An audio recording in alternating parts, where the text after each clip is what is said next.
reigning, defending Olympia champion, brandoncurry. Hello, hello. Well, Brandon, you're in unfamiliar territory. For the first year, you're sitting in the position of defending champion. Great victory last year, well-deserved. Had the whole family on stage. Your wife stole your check while we were on stage.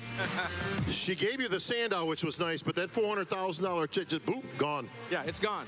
It was very Debbie Mannion. That was something you would do, no question about it. Brandon, looking very Shaft today, very Richard Roundtree for those old enough in attendance to get that reference. Lex Wheeler called him Soul Brother #1. Soul Brother listen, Mr. Olympia #1. What do you think about defending the title this year? You know, it's truly a blessing, truly an honor to be able to defend the title against such great champions here today. Very excited to get this weekend started. I appreciate all the people that were able to come out and support the event, and all you guys watching on the pay-per-view. Thanks for tuning in. Make sure you tune in to prejudging and finals, because we're going to put on a hell of a show. Well, Brandon, you took a little bit of flack last year, which I thought was very unfair, because we did not have the full lineup as it was. We were missing some names, some contenders. And, you had to deal with some of that. Unfortunately, these athletes these days got to deal with social media, which is not something the past champs. Jay, I think you just kind of caught social media towards the end of your run, so you didn't have to really deal with it a whole lot. But you guys do.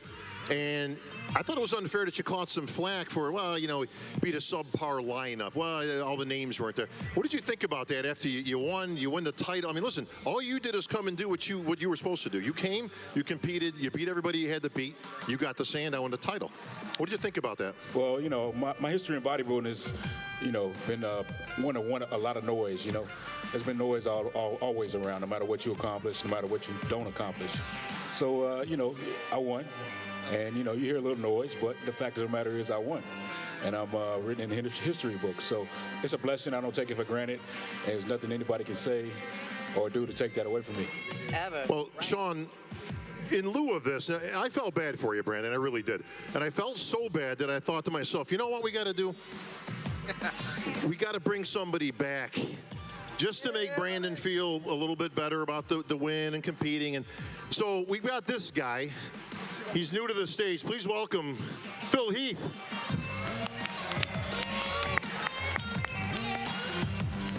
So Brandon, just so you can feel good this year about competing, and you're going to try for that title.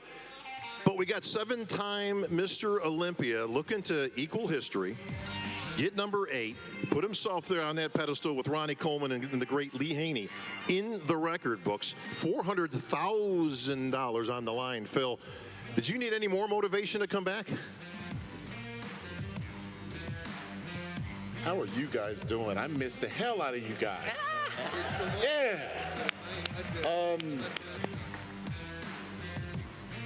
None of that was why I came back. Yeah. Essentially, I got into the sport for a reason, kind of like a lot of others that are sitting up here, and that's to, have a dream, being able to accomplish that dream, and to continue to, be on that path for personal excellence. And along that journey, I learned a lot. And the best thing that happened to me was actually losing in 2018. That was the best thing that happened to me. And then taking a step back, getting recovered, and then being able to really focus on the mastery of myself as a man, not just a bodybuilder. When I was able to watch the show last year, I was able to find that spark. And that was something that I thought, wow, that's all I needed. And then I realized that winning 7 in a row, there's only so many people that can say that, right? I mean, we already know this. But then I realized that winning 8 is just something that only 2 other men can say they've done.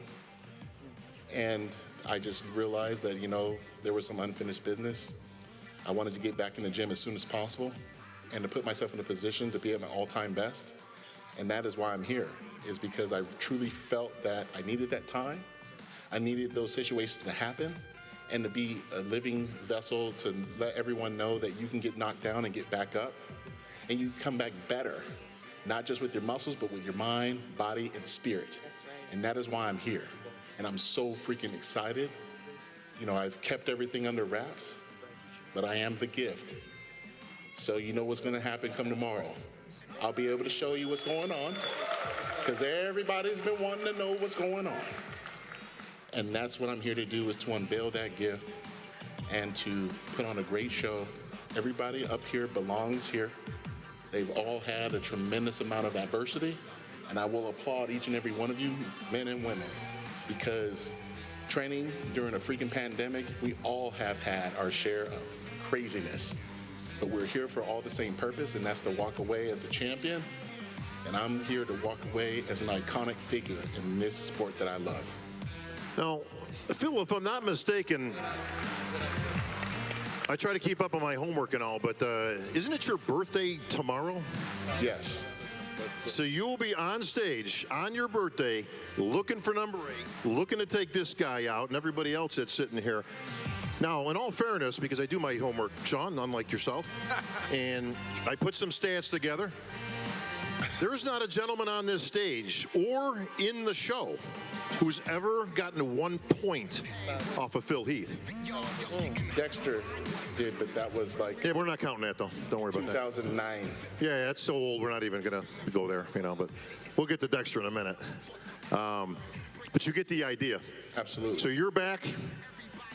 Title coming. You going to put yourself up there with Ronnie Coleman and Lee Haney? You taking these guys out, Phil? You're not one short for words, brother. What's coming? Essentially, I'm just here to be at my all-time best. I don't really have to explain it very much. I've allowed myself the opportunity to be at my best. I've done that work. I've got 7 freaking Sandals in my goddamn house, and I want 8. And I've done something that no one else has ever done in the sport. I have 3 different types of Sandals. I have the original, I have the 50th, and I have that. And I look to be a Sandal collector for a long time. So, yes, I put in the work. I don't really have to talk much about it. You guys know what I'm about. I'm about that life. And I'm about this life and getting it done. I don't want to get too excited because I've got to save some of this shit for tomorrow night. Well, let's give some perspective, Bob. It started back in 2005 when he was the USA champion. I believe that's when Jay Cutler kind of pointed him out to us that this guy was special. 2006. It's been 15 years since 2005. There's some debate out there. Did you lose the Mr. Olympia, or did Sean Roden win the Olympia, and how did you economize that in the past 2 years? It doesn't really matter. It doesn't matter what I think about what happened at that time. Judges made their call. Did I like it? Hell no. I would not be the competitor I am if I was okay with it. But I had to look at myself in the mirror, because one thing I have learned is that when you go outside and you start pointing fingers at people like he fucked me, and excuse my language, but I'm gonna be real. Can I be real with you guys? Yeah. Okay. If I'm out there pointing fingers, he screwed me, he did this, there's 3 more pointing back at me. What can I do to get better? What can I do to be more accountable for my own actions? And is it political when you lose? Because it definitely sure ain't political when you freaking win. So don't be using those excuses. Just get fucking better. And don't get bitter. And that's what I did. All right. Well said, Phil.